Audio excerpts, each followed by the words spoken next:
పంజాబ్ మాజీ డీజీపీ మొహమ్మద్ ముస్తఫా కొడుకు మృతి కేసులో ట్విస్ట్ వెలుగు చూసింది. తన భార్యతో తన తండ్రి అనైతిక సంబంధం పెట్టుకున్నాడని మాజీ డీజీపీ తనయుడు అఖిల్ అఖ్తర్ తెలిపాడు.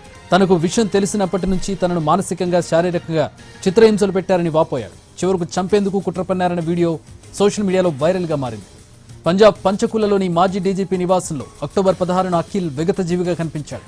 డ్రగ్ ఓవర్డోస్ కారణంగా చనిపోయాడని కుటుంబ సభ్యులు తెలిపారు. కానీ పొరుగింట్లో ఉన్న షంషుద్దీన్ చౌదరి అఖిల్ మృతిపై అనుమానాలు ఉన్నాయని పోలీసులను ఆశ్రయించాడు. దాంతో కేసు నమోదు చేసిన పోలీసులు దర్యాప్తు చేపట్టారు. ఇంతలో సోషల్ మీడియాలో అఖిల్ సెల్ఫీ వీడియో బయటకు వచ్చింది. తన తండ్రి తన భార్యతో సంబంధం పెట్టుకున్నాడని, తనను చంపేందుకు కుట్ర పన్నాడని అఖిల్ వివరించాడు. ఈ వీడియో ఆగస్టు 20న రికార్డు చేసినట్టు తెలిసింది.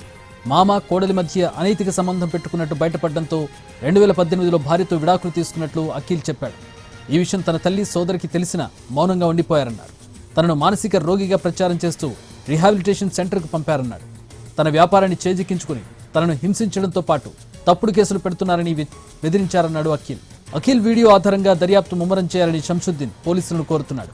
మాజీ డీజీపీ ముస్తఫా, ఆయన భార్య మాజీ మంత్రి రజియా సుల్తానా, కూతురు, మాజీ కోడలిపైన బిఎన్ఎస్ సెక్షన్ల కింద కేసు నమోదు చేసి దర్యాప్తు చేపట్టారు. ఈ వీడియోతో పంజాబ్ రాజకీయ పోలీసు వర్గాల్లో తీవ్ర చర్చకు దారితీసింది.